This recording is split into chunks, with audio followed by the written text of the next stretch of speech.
Bueno, comenzamos esta entrevista charla, como hemos dado en llamar y en definir eh, con Luis. Estoy con Luis González.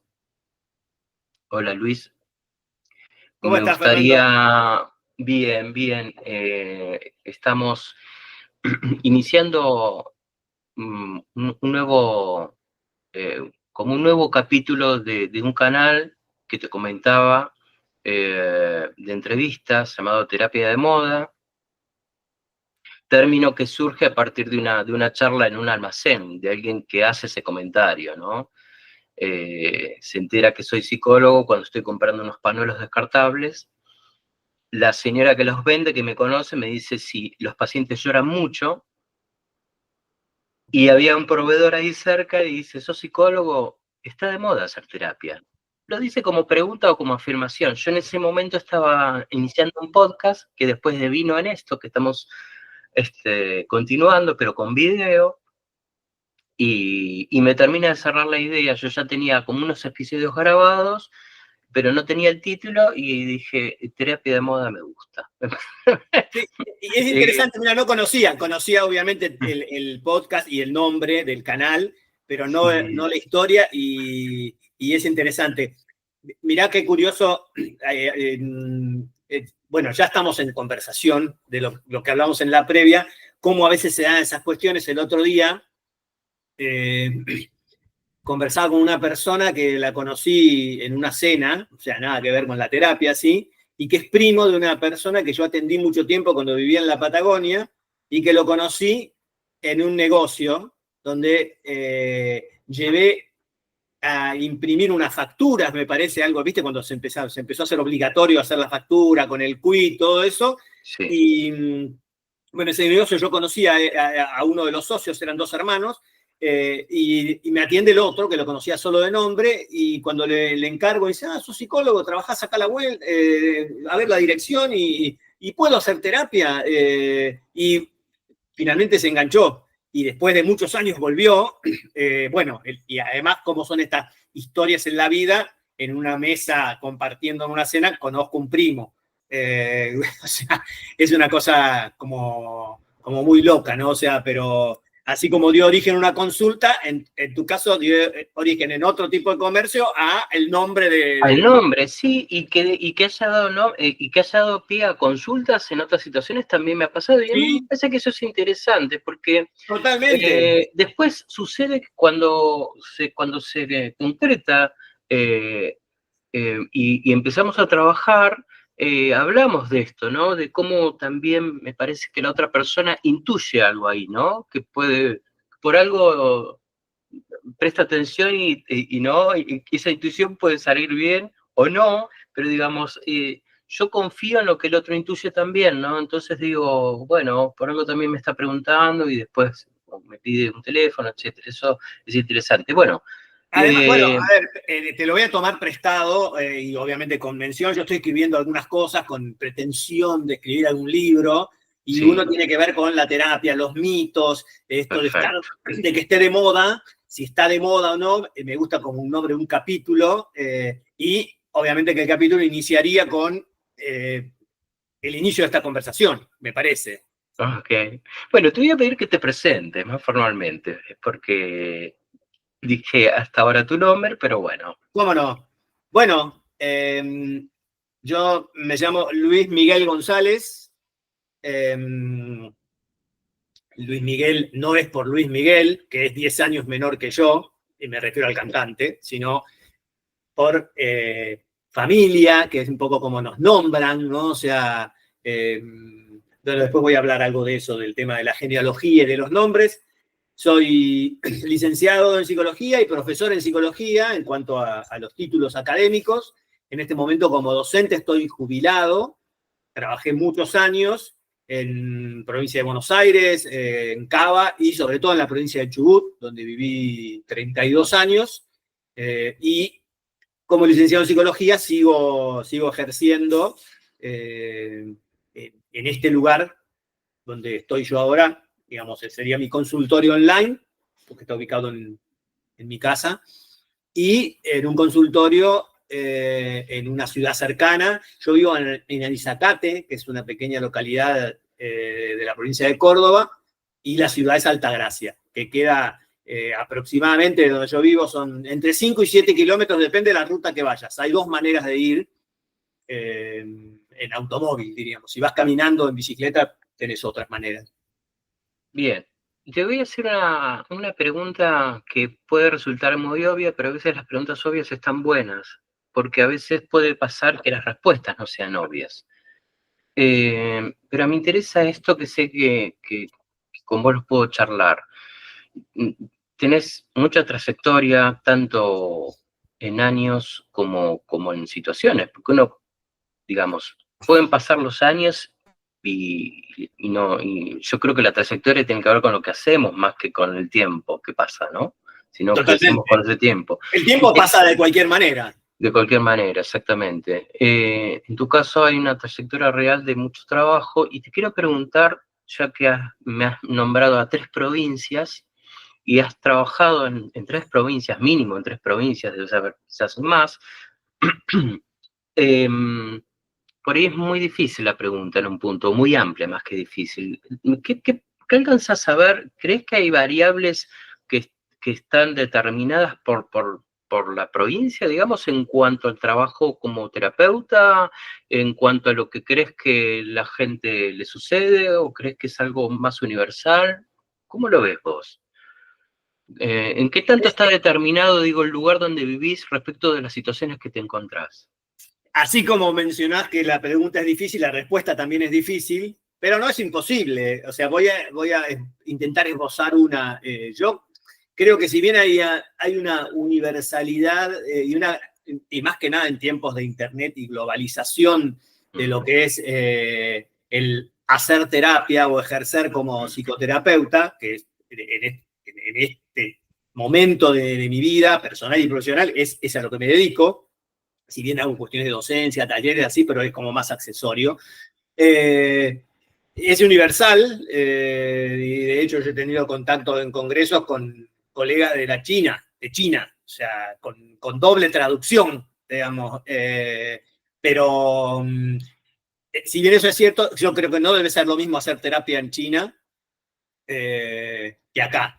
Y que acá, cuando digo acá en Argentina, me ubico en lo que es nuestro país, para hablar de una división administrativa, también es diferente. Yo he compartido con muchos colegas en eventos de distinto tipo y hemos contrastado algunas cuestiones de cómo trabajar, ya sea en salud pública. Yo trabajé mucho en salud pública, llegué a ser jefe de servicio de salud mental en Esquel, donde vivía, y he conversado con gente de Salta y con gente de Misiones, y si bien hay cuestiones comunes, en lo que es trabajar en atención primaria, por ejemplo, lo que son las periferias, donde por ahí está la gente con más necesidades, de las ciudades de Misiones y de Salta y de Chubut, son diferentes.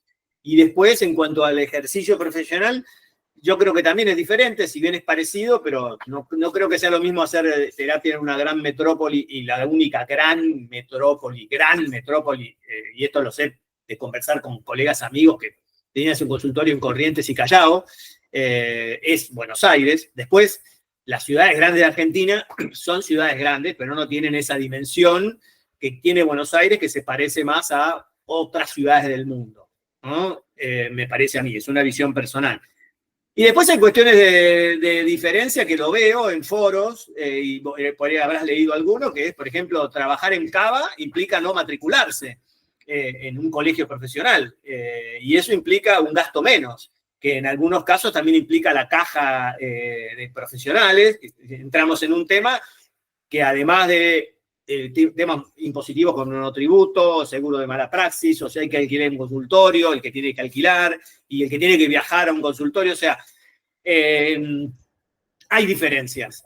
Sí, yo creo que hay diferencias. No es el fenómeno. Si uno cuando habla de Argentina, y puede hablar de Argentina con un extranjero que dice, Argentina, ahora va a decir Messi, antes iba a decir Maradona, pero viviendo acá sabemos que hay muchas diferencias, así como hay diferencias en el tono, o sea, el famoso tonito que acá en Córdoba es como que es muy conocido, pero hay muchas provincias que lo tienen, y hay diferencias culturales, en cuanto a la gastronomía, bueno, la música. O sea, si recorremos la Argentina en cuanto al folclore musical, no es lo mismo un loncomeo que una chamarrita, ¿no? Para decirlo en esos términos.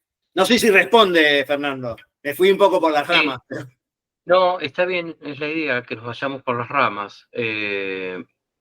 También estaba pensando cuando te escuchaba, algo extensiva a mi pregunta y quizás más personal hacia vos, si vos notás diferencias en vos viviendo en este caso, vos me decías que estás, tu casa ubicada y ves la montaña y bueno, trato de trasladarme ese paisaje que conozco y que a mí particularmente las veces que he vivenciado eso me influye de una manera que también influye en los vínculos, ¿no? Quiero decir, tu cambio de hábitat has notado que también ha traído o trae un cambio en tu manera de laburar. Sí y no. El no tiene que ver con, bueno, como una constante en cuanto a las orientaciones por las que yo he transitado, que son más o menos las mismas, con alguna apertura hacia el costado, incorporando cuestiones nuevas que por ahí he aprendido de hace más o menos 10 años, ¿no? Y el sí, bueno, tiene que ver con cierta idiosincrasia local. A ver, no te voy a decir que yo hablo con tono cordobés, porque sería mentir, y si lo imito, lo voy a imitar mal, como dicen que generalmente lo hacen las personas que imitan, pero sí escuchar gente que habla justamente porque toda su vida vivió acá. Entonces hay que acostumbrarse a un montón de cosas, y tiene que ver con los procesos de adaptación personales. Sí, yo creo que cambia mucho, no solo el trabajar, sino el relacionarse. Yo tengo que destacar que en este lugar que estoy ahora, me refiero, cuando hablo de este lugar, yo cuando me presento, por ejemplo, hace poco empezamos a promocionar un encuentro que va a haber en noviembre en Bariloche, y cuando quien edita el video, porque es una edición de varios videos que vamos armando todo un guión, el epígrafe al mío abajo dice: licenciado profesor Luis González, Anisacate, Altagracia, porque son mis dos lugares. O sea, yo me siento de acá de Anisacate, pero mi lugar de trabajo físico es Altagracia. Es una ciudad grande en comparación con donde vivo, que es un pueblo, de la cual voy y vengo. Entonces, y me refiero acá, quiero destacar que, bueno, que si bien yo tengo gente amiga en la zona, de la profesión incluso, pero gente nueva, he tenido una recepción muy, muy positiva y muy generosa, a la cual agradezco, y eso influye seguramente, yo creo que sí, en mi trabajo. O sea, no hay dudas. O sea, de hecho, mis amigos, que son colegas, no solamente, pero digamos, tengo amigos colegas, digamos, tenemos contacto, nos vemos más allá de la profesión, pero toda la gente con la que interactúo profesionalmente es gente que conocí en estos 3 años y medio que estoy viviendo. Y hay gente que ni siquiera conozco, digamos, personalmente, es decir, presencialmente. Digo, personalmente sí conozco, porque yo creo que hay una forma de conocerse hoy, que es esta, que no es impersonal. No es impersonal. Es otro tipo de conocimiento. Está bueno, está bueno. Que es un tema hermoso para a nosotros que nos gusta mucho las cuestiones de Paul Václavic, la escuela de Palo Santo, esas cosas maravillosas, que yo siento que, al igual que Carl Jung, ¿no? Que personas adelantadas a su época, ¿no? Cada uno con su historia, con su forma, ¿no?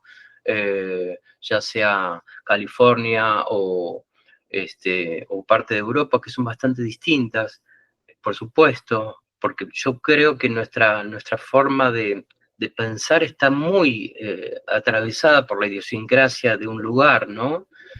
Sí, y Fernando, ya que lo mencionabas a Paul Václavic, él desarrolló todo en Palo Alto, justamente vos lo dijiste, suburbio de San Francisco, California, muy asimilado a la cultura estadounidense, pero él era europeo. y no recuerdo bien si había nacido en Austria, o sea, no quiero errarle, pero incluso formó parte de una reserva militar, o sea, tiene una historia también de huir, de la persecución nazi, o sea, hay esta mixtura de culturas que se dan muchos, ¿no? O sea, vos mencionaste a Jung, que me parece un autor interesantísimo, yo lo recuerdo Fromm, Claro, claro, también tremendo, psicoanalista, pero con una apertura cultural, también cursó tremendo. origen judío, emigrar a Estados Unidos y ahí escribió sus últimos libros que tenían más un tinte social, si se quiere, hablaba un poco del futuro, de la comunicación, o sea, desde otro lado que Václav, pero también, ¿no? O sea, se ha dado mucho esto, ¿no? Y en Argentina también hay algunas personas que se fueron de Europa justamente por esas situaciones bélicas y que vinieron a Argentina. Por ahí más del lado del psicoanálisis, que como digamos, no es mi línea, por ahí hay algunas cosas que desconozco, ¿no? Las recuerdo de la época de la facultad, pero no quisiera errarle en las cosas que por ahí digo. No, te decía esto respecto de los axiomas de la comunicación, que creo que fueron escritos por la década del 70, si mal no recuerdo. Y Principios del 80. 67 se escribió el libro, 81 se tradujo al español. Ahí está, 81, ¿no? Que en realidad es como un compilado, teoría de la comunicación humana, de varios autores, ¿no? Estoy pensando en ese libro. Pero digo, cuando todavía no estaba pasando esto, y qué hubiera dicho Václavic, ¿no? Respecto de esta personalización de la comunicación, ¿no? O pensando en los axiomas, dentro de qué axioma podríamos pensarlo. Pero sí es interesante desmistificar un poco y empezar, si bien, y esto lo sabemos, y vos estás, al igual que yo, laburando con ambas modalidades, tanto presencial como virtual, hay algo de lo presencial que es irreemplazable. ¿Qué crees desde mi punto de vista? No sé qué opinas vos. En el caso de lo que opines, ¿qué crees que es irreemplazable? En el caso que digas, que opines que es irreemplazable, digamos. ¿Cómo lo ves vos? Me parece que en lo presencial lo irreemplazable es el contacto físico, básicamente. El saludarse, darse un abrazo, que es válido no solo para la terapia, ¿no? O sea, o darse un beso, darse la mano, lo que fuera. Sí. Creo que me parece que es eso, es aplicable a la amistad, a los vínculos familiares. O Yo sea, creo que estás como haciendo más hincapié en lo que sería la comunicación no verbal. Y en cuanto a la comunicación verbal, ¿crees que también pasa algo si es presencial o si es virtual? no, yo ya había empezado a atender online antes de la pandemia, porque, a ver, pongamos en contexto que, digamos, la terapia online no es que se puso de moda, apuntando un poco al nombre de tu ciclo, pero sí creo que se generalizó su utilización en la pandemia y después de la pandemia, ¿no? O sea, pero bueno, yo había hecho algunas entrevistas, había atendido a algunas personas a requerimiento de un colega que además de ser colega es periodista. Entonces tiene toda una cuestión con la tecnología y los medios, que es el que edita este video que yo comentaba antes, cómo me presentaba. Y además yo había hecho terapia online yo, como consultante, ¿no? Sí. En una época complicada de mi vida donde necesité de una persona que no fuera del lugar donde yo estaba. Entonces, como conocí a una colega que lo había hecho por Skype, esa plataforma. Te iba a decir eso, seguramente usábamos Skype. Sí, y fue una experiencia interesante. Pero en el tema de la comunicación y lo que se puede conversar, no le veo tanta diferencia. De hecho, he atendido y atiendo personas de distintos lugares del mundo, te diría. Digamos, y se puede, y se puede. Sí, se puede totalmente. Sí, sí. Cuando tenemos la posibilidad de comparar ambas situaciones, ¿qué crees? ¿Cuál es el plus que sentís que hay cuando es presencial? Volviendo a la pregunta, más allá de que está bueno lo que decís vos, el contacto físico, pero me refiero a vos, por ejemplo, ¿cómo lo vivenciás vos? Ah, Lo presencial, claro, a diferencia, si sí, ves que hay algo ahí que hay como un plus que es muy importante, o sentís que no te influye tanto y que podés de ambas formas yo lo que veo de ser lo vos. presencial justamente es una palabra que digamos, la voy a decir yo, pero no es mía, sino que hay varios terapeutas de corte existencial que la mencionan, que es la presencia, ¿no? O sea, el estar presente en el lugar, ¿no? Y la importancia de estar presente frente a esa persona o esa pareja o esa familia, que si bien en este formato también estamos presentes, pero hay elementos distractivos. O sea, yo podría estar conversando con vos ahora o en una sesión y de reojo en otra pestaña estar leyendo un portal de noticias, o si te descuidás, voy a ser exagerado, o sea, no lo hago, pero o sea, jugando un juego, o sea, si bien los juegos los juegos de computadora son cada vez menos porque están todos concentrados en el teléfono por cuestiones hasta, creo que, de negocios de las corporaciones y de las apps. Pero el tema de la presencia me parece que es importante. Y además, mucha gente valora eso, ¿no? Porque, por ejemplo, a mí me ha pasado de proponerle, incluso por escrito, yo les entrego algo por escrito a las personas cuando vienen por primera vez, o a veces cuando es online previamente, donde les cuento mi forma de trabajo y les digo que a veces si no nos podemos ver presencial, en caso de que sea presencial, podemos encontrarnos de esta manera. Y hay gente que lo hace, o sea, de hecho, a ver, recuerdo el caso de una chica que ella trabajaba todos los días en Córdoba. Ir a Córdoba desde Altagracia implica viajar casi una hora en colectivo, 50 minutos, y después media hora más en otro colectivo, un colectivo urbano, porque el otro es un colectivo interurbano. Entonces es una hora y media de viaje, que a veces son dos, y a veces esta chica llegaba a la casa y en el colectivo de vuelta venía tan cansada y me decía que no iba a llegar, que nos conectábamos desde la casa, ¿no? Y hay gente que en lo presencial jamás haría eso. Y de hecho me lo dice, no, si no puedo venir, te aviso. Y si no te aviso, te voy a abonar la sesión igual, porque me mandé un moco, como dicen acá, como cuando una persona se equivoca, o sea, y me tengo que hacer cargo. Pero no, yo ni loco tengo una sesión online. O sea, fíjate cómo es, ¿no? O sea, entonces a veces la valoración de lo presencial es más de la persona que consulta que mía, porque es una porción personal esto, ¿no? O sea, relación a eso, ¿no? Sí, sí, Pero porque vos sentís que podés ser vos en un 100% en ambas situaciones. sí, no sé si en el 100%, pero sí en un alto porcentaje. Y de hecho, te voy a mencionar, me estoy acordando, en el año 2022, que volvimos a hacer un encuentro de manera presencial, Encuentro Federal de Logoterapia, que yo vengo participando en la organización desde el segundo, que fue en Esquel, y ya hace como 15 años de esto, sí, 14.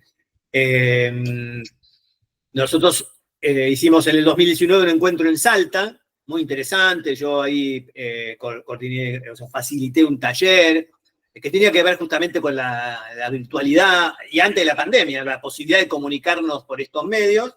Y después vino la pandemia y, bueno, pasó todo lo que pasó. Y en 2 años hicimos foros virtuales. El primero con mucha participación, la gente estaba ávida de tener encuentros, para ganarse era gratis, entonces se anotaron como 250 personas, después le hicieron bastante menos.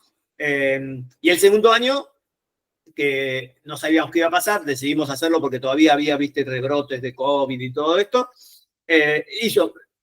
Participó menos gente, pero con muy buena calidad de presentaciones, ¿no? Los trabajos. En el 2022 decidimos retomar la sede que estaba planteada para el 2020 y hacerlo presencial. Y, bueno, lo largamos. Fue en Resistencia Chaco. No fue mucha gente, en parte por alguna falla de la organización local y en parte porque yo creo que la gente estaba medio atemorizada todavía a a encontrarse, ¿no? De hecho, todavía se usaba mucho tapabocas, toda esta Sí. cuestión. Y recuerdo que hicimos ahí una mesa redonda, que era una actividad nueva, porque nunca la habíamos hecho, sobre el tema de pandemia, pospandemia. ¿Qué nos pasó? ¿Cómo estamos? ¿En dónde estamos? Lo voy a hacer exagerado, ¿no? Pero siempre es claro que cuando yo exagero esta cuestión de los extremos es para ver que en el medio hay otras cosas, pero es decir, había una posición de uno de los disertantes, yo fui uno de ellos, que decía, bueno, esto cambió todo. O sea, ahora hay que posicionarse de otra manera, y esta persona, por ejemplo, trabaja todo online, no trabaja más presencial. Incluso, fíjate esto que yo mencionaba recién de esta chica, había sostenido algunas personas presenciales y un día una persona le dice, mira, ¿sabés qué? Tengo que tomar el tren, un colectivo, vive en provincia de Buenos Aires, no en el conurbano. Dice, ¿por qué no nos vemos online? Y eso para él fue como un indicador de decir, bueno, esta es la mía, es por acá, para él. Sí. Otra persona decía, bueno, no, yo creo que no coincido, voy a aclarar con esta segunda persona, esto va a ir tendiendo a volver a ser lo que era antes. Nada vuelve a ser lo que era antes, existencialmente, si querés, no se puede volver al pasado, salvo en los recuerdos, ¿no? O sea, los recuerdos, es decir, lo que recordamos, utilizando la memoria como proceso. Y ni siquiera es lo mismo. No, tampoco, porque el recuerdo está cargado de afecto, y va cambiando. O sea, una canción, una foto, un video, o sea...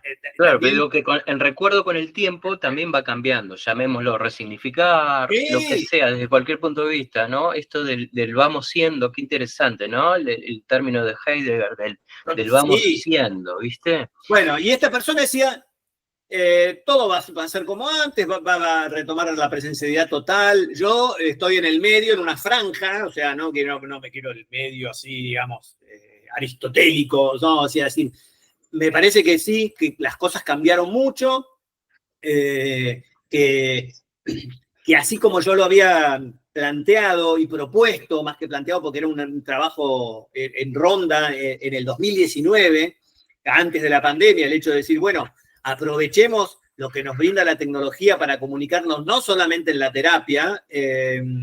¿Por qué me refiero a esto?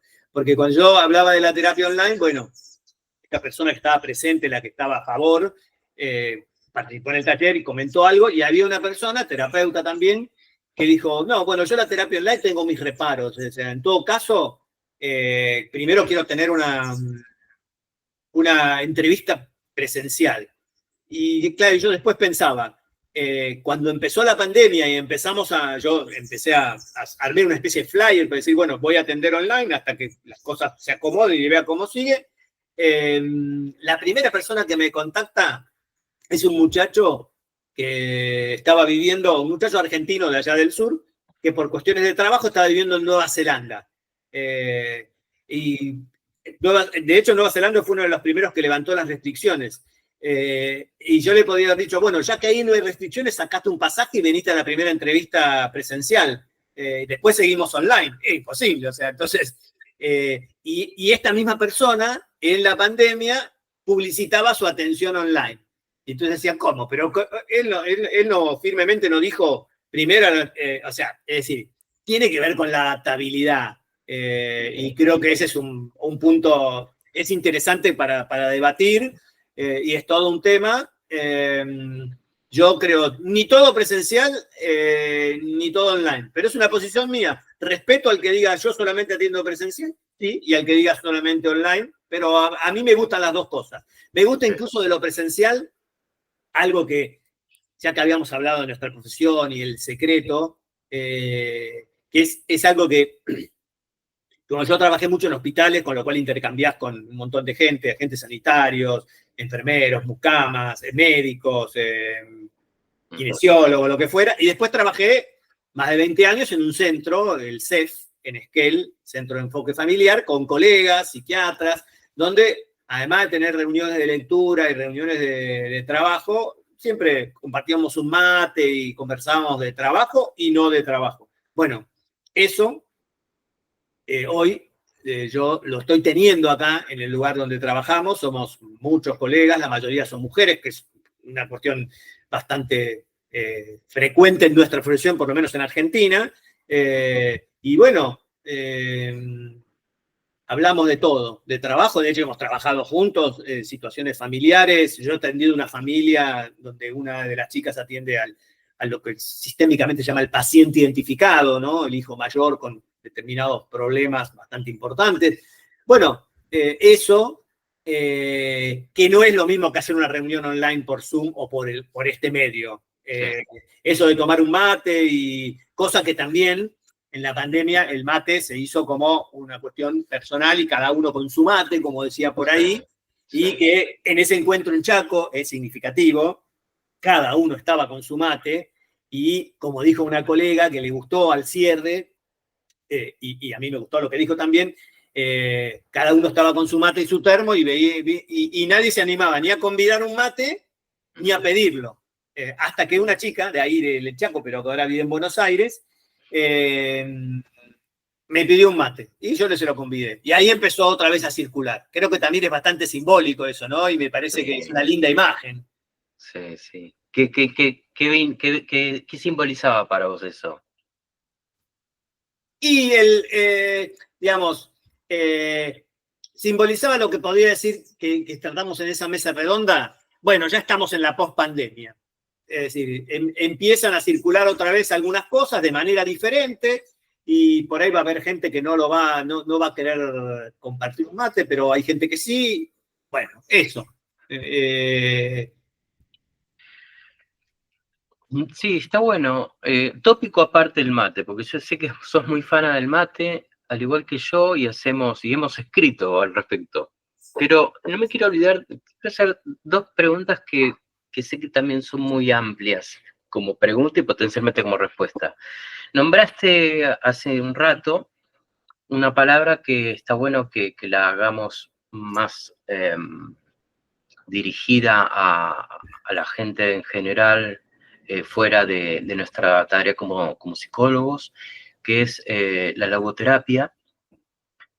Lo dijiste al pasar y sé que estás muy relacionado con eso, pero bueno, quizás también sepas que la gente en general no sabe bien de qué se trata.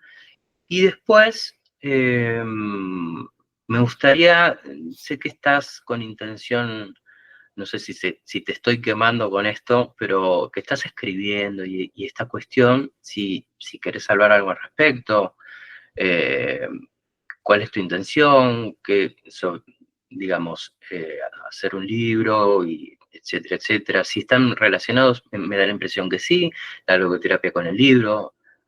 Pero bueno, a ver, con todo tu recorrido, digamos, ¿qué contarías acerca de la logoterapia? De la logoterapia lo que contaría es que para mí es una inspiración para mí porque me he formado mucho y he recorrido mucho en relación a la logoterapia, pero no dejo de verla como una terapia dentro de lo que son las terapias existenciales.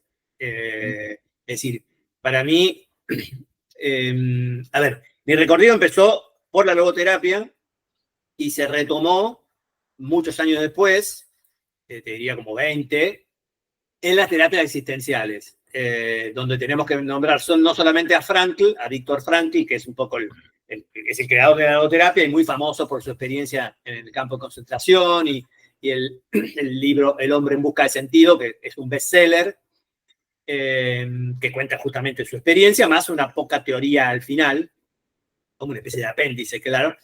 Sino, bueno, otros terapeutas existenciales o filósofos como Sartre, como Binswanger, el mismo Heidegger, que lo has mencionado vos, esto del ser siendo, ¿no?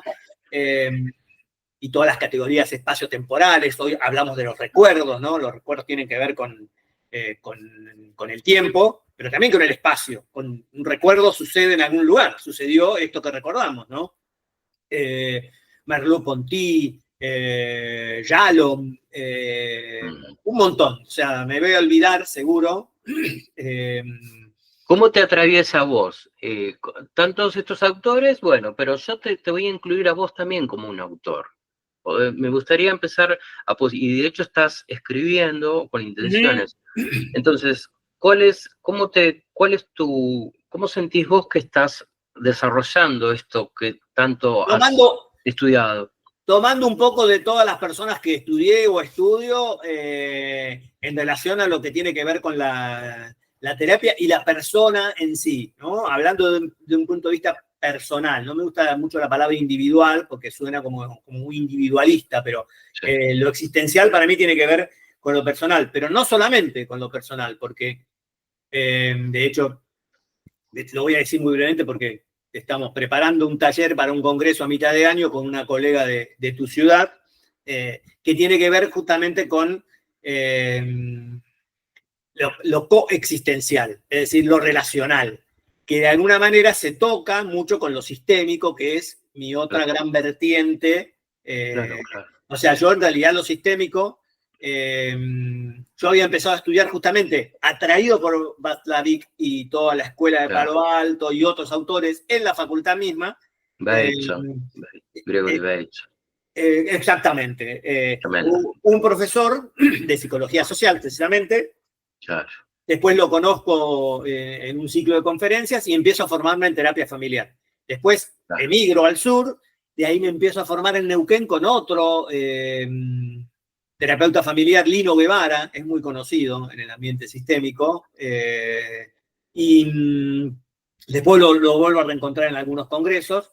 Pero ahí en el sur un poco la necesidad, por decirlo de alguna manera, de formarme en familia tenía que ver con las consultas que en realidad veía. Tanto ya trabajaba particular, porque al principio no trabajé en consultorio privado, sino solamente en el hospital y dando clase, en que muchas problemáticas, llamémoslo, muchas cuestiones, muchas de las cosas que la gente traía a la consulta, decía, tanto en la consulta privada como en el hospital y en los centros de salud, tiene que ver con cuestiones vinculares, cuestiones de pareja, cuestiones fraternas, cuestiones madre o padre, hijo, hija.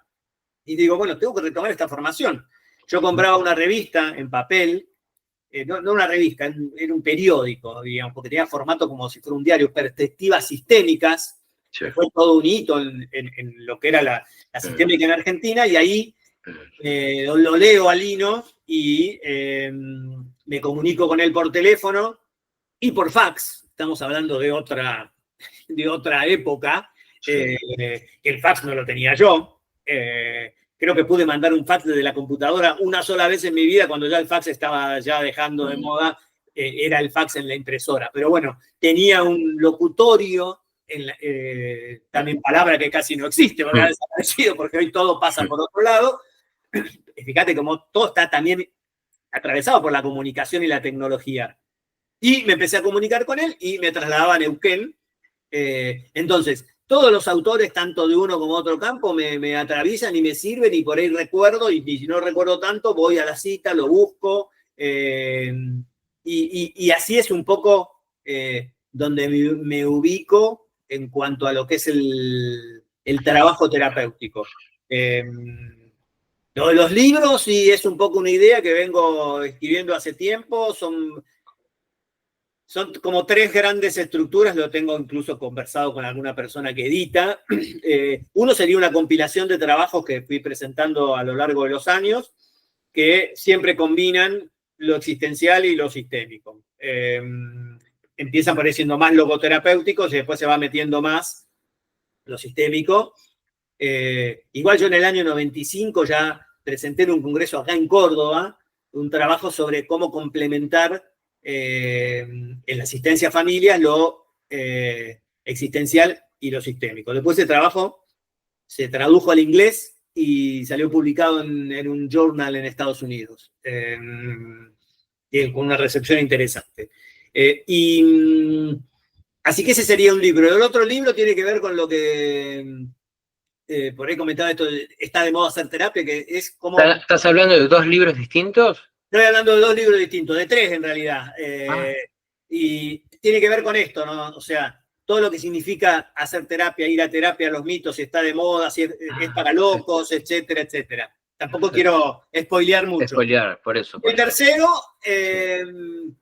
son cuentos, relatos que parten son historias de vida que parten de situaciones de consulta, pero están como adornadas y en algún punto se van para los costados como medio ficcionadas.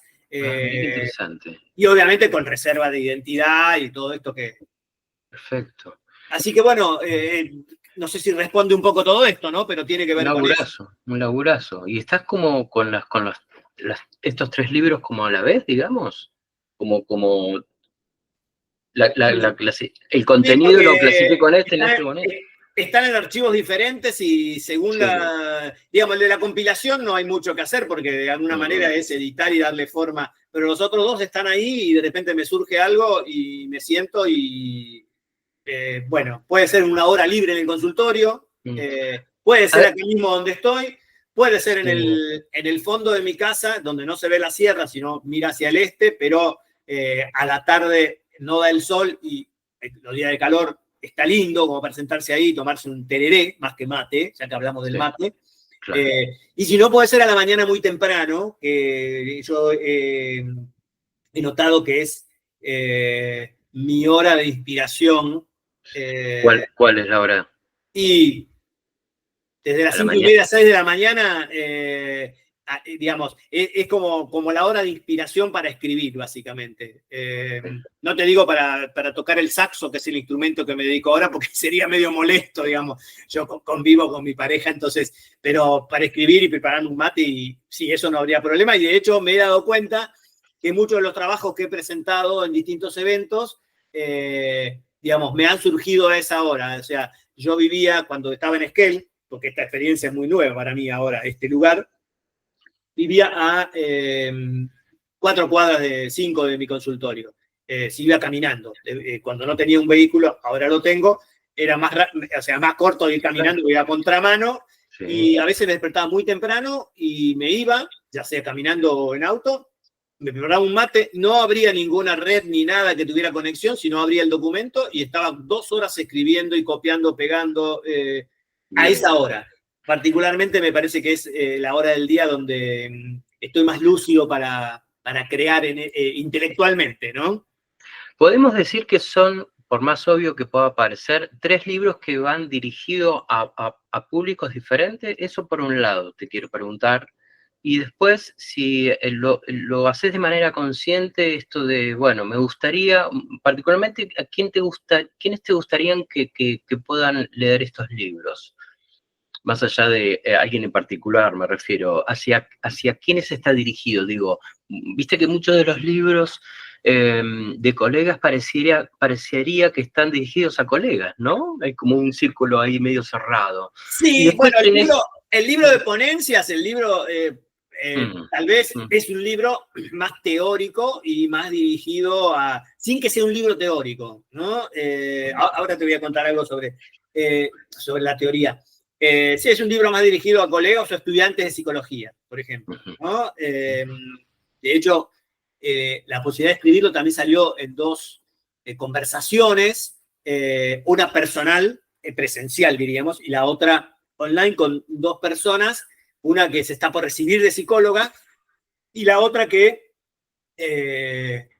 tiene personas que están estudiando psicología en la familia, ¿no? Es una ex compañera de música, o sea, es cantante, o sea, y profesora de canto, y su familia política, diríamos, creo que la suegra y el cuñado o algo así también estudian psicología. Entonces, hablando de esto, digo, y le mandé algunos artículos y me dice, pero esto, ¿por qué no publicar un libro? O sea, estas cosas, ahí aparece. Bien. Ese sería como un público más limitado, aunque lo podría leer cualquiera, pero hay gente que por ahí no entendería. Los otros son libros más de difusión que podría leerlos cualquiera, y ahí sí que me gustaría como un público más amplio. Si bien en principio la presentación del libro va a ser en un ámbito más sí que un ámbito más de literatura, pero también no lo descarto. De hecho, a mí me gusta mucho leer en papel, siempre tengo un libro, por lo menos un libro de papel en la mesa de luz, que después lo traslado si me voy de viaje o si me voy afuera digo, de mi casa, ¿no? Al jardín y lo leo tomando un mate también. Y me he hecho cliente de una librería que está a la vuelta de mi consultorio, que organiza reuniones de lectura, o sea, también es una idea por ahí hacer una Claro. presentación. Sí, sí, sí. Así que bueno, Bien, bien. no sé, creo que la Está respuesta bueno. empieza ahí. Sí, perfecto. Sí, me parece súper interesante este de los tres que nombraste. Los tres me parecen interesantes, por supuesto, pero hay uno que siento que es interesante porque como que se va escribiendo todo el tiempo, que tiene que ver con esto de los mitos, de la terapia, ¿no? Parece que se va escribiendo todo el tiempo, ¿no? ¿Sentís eso? Sí, totalmente. De hecho, tengo guardadas algunas cuestiones de los 15 años que fui profesor de secundaria, que fue una experiencia hermosa. Creo que vos también. Sí, soy profe de secundaria, sí, Y actualmente. lo Es, seguís haciendo. sí, sí, y esa cantidad de años.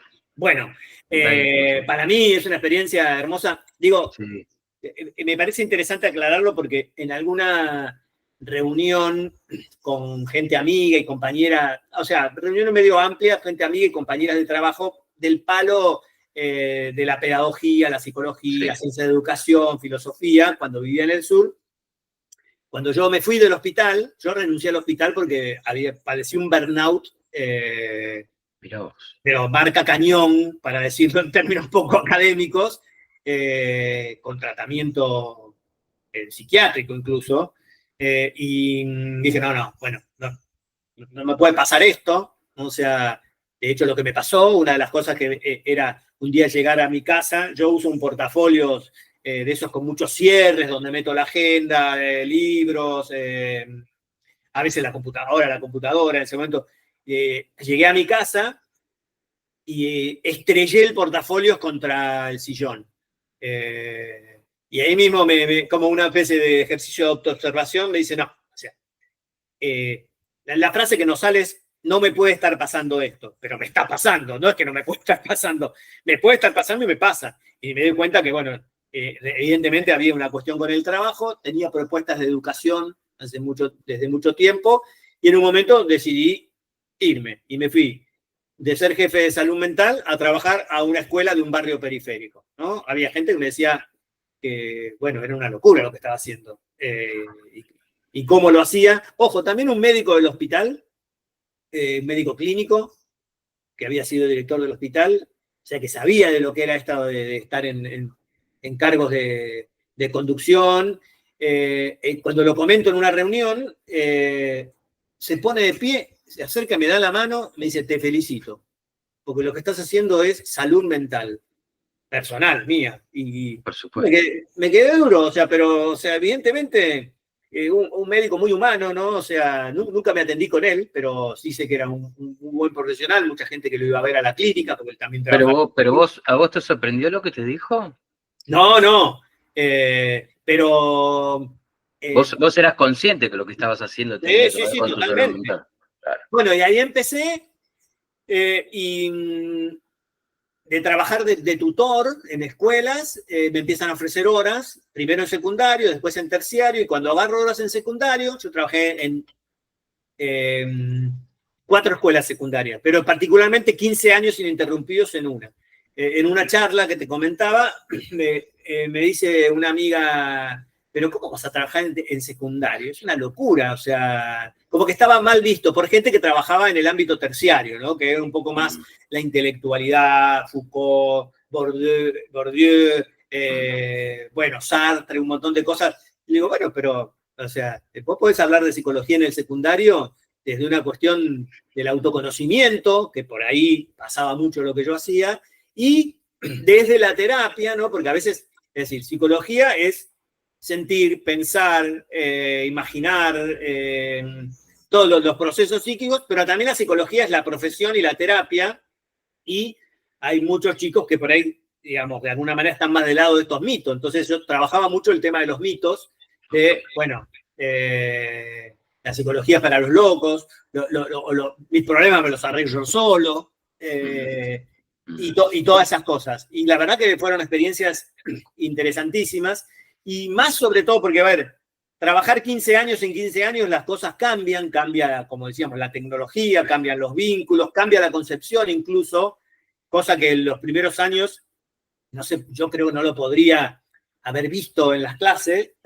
pero en los últimos años sí, donde, por ejemplo, una chica, una alumna de 15 años, porque son la edad 15-16, contó en clase su propia terapia por crisis de pánico y cómo la había ayudado, ¿no? O sea, digo, bueno, no hay mejor ayudante de cátedra, entre comillas, que esta chica, o sea, y realmente después se lo agradecí, porque me parece muy interesante. Entonces, Sí. bueno, eso de los mitos... Y desmitificar, precisamente. También la relaciono a una de las primeras preguntas que te hacía cuando hoy arrancamos, si crees que los lugares donde has vivido, los mitos son diferentes, o ves que es medio como universal respecto de nuestro país. O vos decís, bueno, acá la gente en donde estoy viviendo, acá es más abierta y está más acostumbrada. ¿Has notado alguna diferencia o no respecto de eso? Lo que pasa que sí, tendría que contextualizarlo no solamente en cuanto al espacio, a la región, sino también al tiempo, ¿no? Cuando yo me fui a vivir a la Patagonia, en el año 1988, Claro, claro. Esquel era una ciudad chica, de hecho duplicó su población en los 32 años que yo viví, entonces al principio había mucho más mito, Okay. porque era una ciudad muy ligada a lo rural, sí, entonces, pero después también de la mano de procesos migratorios, entre ellos el mío, o sea, de un montón de profesionales de distintas áreas, esto se fue desmitificando. Acá lo veo bastante poco. Altagracia es una ciudad, más allá de lo que conocemos de Altagracia, Sí. que son dos grandes cosas, creo. O sea, hay muchas cosas, ¿no? Pero Altagracia tiene todo lo que es la estancia jesuítica, toda la historia de la época colonial. De hecho, hay un hermoso museo que está al nivel de museos europeos, te diría, dicho con una prima que es española y que la acompañé a conocerlo. Y después está la casa del Che, o sea, está muy ligada a Altagracia al Che porque el Che vivió ahí en su infancia, entonces tiene como esas dos ejes y un montón de cosas musicales, gastronómicas, pero es una ciudad también satélite de Córdoba, que es lo que pasa con las ciudades grandes, de hecho, muchas cuestiones que tienen que ver con compras, con salud incluso, la gente va a Córdoba, que está por una autopista, entonces, como que el mito acá es bastante menor. Pero es otro tiempo también. Me parece que Sí, o sea, sí, han sí. pasado más de 30 años de aquella primera experiencia. Totalmente, totalmente. Y nosotros tampoco somos los mismos. No, Pero vos sabés totalmente. que yo insisto con esta pregunta porque a mí me parece un factor súper importante que lo vivo. Particularmente, ¿qué diferencia hay cuando una persona llega con prejuicios negativos acerca de la terapia de cuando llega con otros prejuicios, ¿no? Los prejuicios siempre están, pero eso es un laburito a desandar muy importante, ¿no? Y es muy Sí, interesante lo que sucede con el paso del tiempo, de cómo esos prejuicios se van transformando en algo muchas veces positivo, ¿no? Quiero decir, la persona baja como sus defensas, ¿no? Y porque yo a veces siento que tiene que ver con esto, ¿no? Porque me estaba acordando ¿te acordás de esos libros que Foucault hace sobre historia de la locura en la época clásica? Creo que se llamaba, esos sí, 3 sí, tomos, sí. tremendo, tremendo. Y fíjate el estudio, ¿no? La investigación que hace el tipo, ¿no? Y ya hace tantos años de eso. Pero yo siento que los perjuicios tienen en el caso de nuestra profesión, tienen como una palabra en común que es la palabra locura, ¿no? Y a partir de ahí se mueve el perjuicio, aún hoy, ¿viste? Y en realidad a mí me encanta escuchar testimonios de colegas y de no colegas en donde dicen, che, en realidad hacer terapia tiene más que ver con la salud que con la enfermedad. Y yo ahí me planto, ¿viste? Yo me planto como una verdad esto, ¿viste? A esta altura. Creo que estoy convencido que es así, ¿viste? Hay algo de rasgo saludable primero, en registrar que algo me pasa y segundo, hacer algo al respecto. Eso, si eso no tiene que ver con lo saludable, ¿viste? Entonces ahí contrarresta totalmente la idea de una persona que hace terapia como algo Sí, sí. insalubre, ¿no? Ujú. No, yo ¿Viste? creo que la terapia tiene que ver con un cuidado de sí mismo. Obviamente que a veces hay un problema, eh, no siempre. De hecho, esta persona que yo comentaba al principio, volviendo un poco a lo del inicio, que vino a terapia porque me conoció en un comercio, él quería hacer terapia para autoconocimiento. Y de hecho pasa eso. Tal vez porcentualmente son las menos, Sí. pero está, o sea, existe. Mm, Así sí. que sí, sí, Y, estoy totalmente de acuerdo. aún así, y cuando hay un problema muy delicado, aún así el espacio y la búsqueda de eso ya es un síntoma y una señal muy saludable, ¿no? Incluso atravesando problemáticas muy complejas, ¿no? Que Sí, a sí, yo veces nos toca acompañar. creo que en eso lo voy a citar porque en esa época yo todavía no había hecho terapia, pero era estudiante y tuve un profesor, un ayudante de un práctico de una materia de segundo año, que me cayó muy bien y me gustó mucho. De hecho, lo cité en algún trabajo que también escribí, presenté en algún congreso, que él decía que las personas generalmente tenían sus redes, hoy diríamos, no sé si en ese momento utilizaba mucho esa palabra, pero bueno, tenían con quién hablar de lo que le pasaba, que podía ser su pareja, o podía ser un amigo, o una amiga, un compañero de trabajo, o una compañera de estudio, un primo, prima, o sea, alguien, o sea, Sí, pero llegaba un momento en que esas personas como que no le iban a poder ayudar más allá de escucharla, ¿no? O sea, y como que se agotaba un poco todo ese círculo conversación o de escucha, y ahí entramos a tallar los psicólogos, los terapeutas. Y me gustó la imagen y me quedé, bueno, y de alguna manera eh, la desarrollé y escribiéndola y también trabajándola, porque me parece que tiene que ver con eso, ¿no? Yo noto que mucha gente llega porque dice, no, bueno, ya me está pasando tal cosa y no, me dijo mi pareja sí, que bueno, ya no me puede ayudar mm, o sea, y sí, sí. bueno, entonces se comunicó con una amiga que es psicóloga y le dijo que bueno, y así llega mucha gente. Sí, y a mí me parece que a nosotros nos favorece un montón el hecho que la práctica se haga muy cotidiana, no solamente desde el punto de vista laboral, sino desde el punto de vista de lo que ocurre en el espacio, ¿viste? En el espacio terapéutico. Quiero decir, a mí me parece que se labura muchísimo mejor cuando las cosas empiezan a desmitificarse, empiezan ¿no? ¿no? A hablar, bueno, qué es cuáles son los prejuicios. Me parece que es un factor, incluso los nuestros propios Sí, prejuicios, ¿viste? sí, Ya sea sí. acerca de la terapia o acerca del consultante. Eso es un tema fundamental. Viste, quiero hacer como una última, como una pregunta como para ir cerrando Por esta favor, sí, sí, cómo no. maravillosa charla y que tiene que ver con un término que a mí también me interesa mucho, que creo que se suele decir algo así como el estilo del terapeuta. El estilo del terapeuta.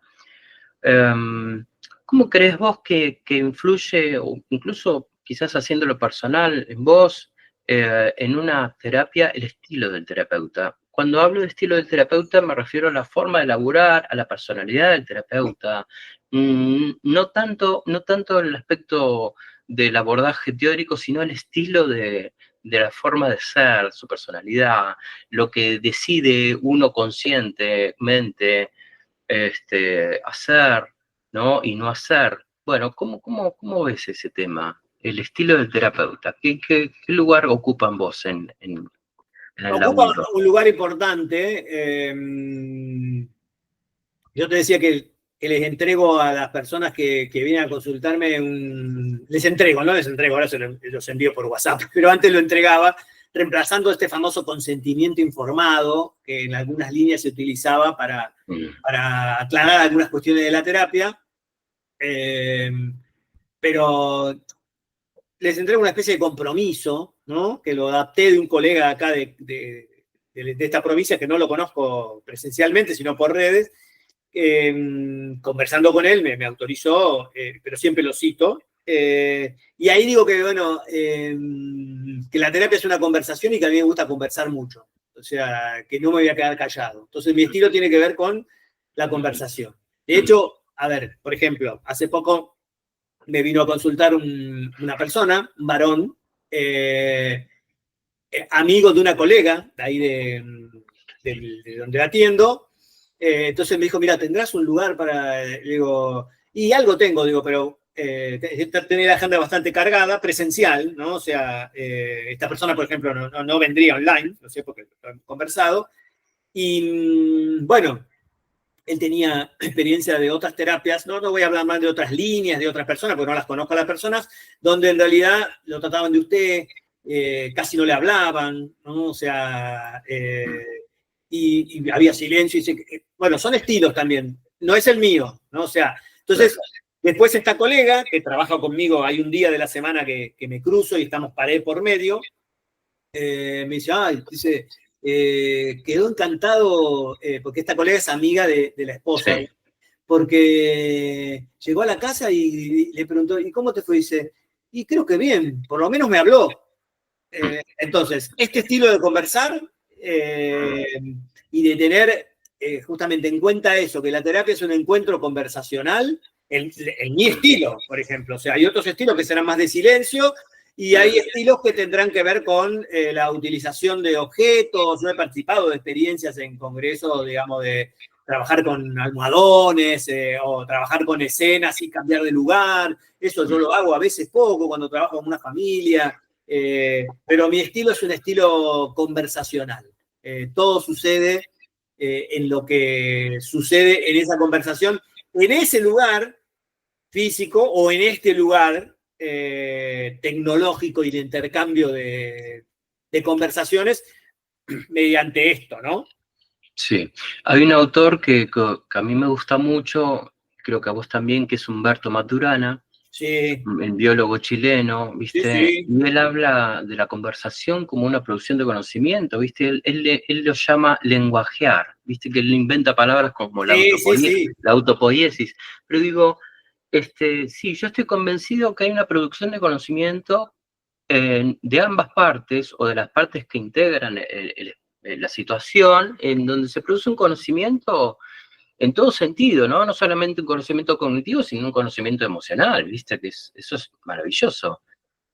Ese estilo del terapeuta, ¿crees vos que tiene que ver con Luis o tiene que ver con, no, en logoterapia laburamos así? ¿Cómo, a qué te aferrás, digamos? ¿O es una construcción tuya? Porque a su vez hay distintos estilos de terapeutas dentro de la logoterapia, dentro del existencialismo, ¿se entiende? Sí. Te diría, hay No, tantos estilos como personas, ¿no? tiene que ver con Luis, aunque parezca un futbolista que habla en tercera persona. Luis trabaja así, no, tiene que ver conmigo, pero es innegable, digamos, el aporte de lo existencial, lo logoterapéutico, lo sistémico, lo construccionista, te diría también que es un poco en lo que vine trabajando en todos estos últimos 10 años, incorporando a lo que trabajo. Sí, sí. Es innegable el aporte, porque por algo existe la ciencia, ¿no? La disciplina, pero el estilo es personal. Son las dos cosas. Claro. Luis, bueno, te agradezco. Vamos a continuar, seguramente alguna que otra charla. Te agradezco por el espacio, por tus contribuciones. Luis González, psicólogo, mucha trayectoria, quien aprecio mucho y estás dando un aporte enorme a este nuevo canal que inicio, que es Terapia de Moda. Bueno, Así yo te agradezco que, mucho a vos también. Voy a terminar con una imagen que por ahí sí, nos va a quedar pendiente para otra conversación, porque es un tema que no tocamos, y si bien lo conversamos en ok, la previa, que es ok. la imagen de mi remera. Pero qué maravilla. Bueno, Solamente hacer la mención, esta remera fue un regalo de un consultante. hermoso. Polémicas que aparecen en los grupos, ustedes aceptan regalos de los pacientes, todo eso. Bueno, o sea, lo quiero mencionar porque Por también supuesto, y tiene que más ver ese con tipo de esto. regalos. Sí, Bueno, sí, por cómo somos nosotros y nuestra pasión por el rock argentino y por Almendra, estaríamos mucho más tiempo. Totalmente. Vamos Pero a dejarlo. para otra. Sí, sí. Y tengo muchas anécdotas sobre esa imagen, me diste justito. Así que me encantó porque fue de sorpresa, apareció el Buenísimo. dibujo del mismísimo Luis Alberto Spinetta, que defendió a ultranza y la compañía discográfica quiso rechazar ese dibujo y dijo, no, Sí. va este dibujo. Conozco toda la historia, sí. Conocés la historia. Sí. Luis, ha sido un placer. Para mí Así también, que Fernando. la próxima la seguiremos. Sí, cómo no, siempre a disposición. Un abrazo Bye, grande. bye. Chau, chau.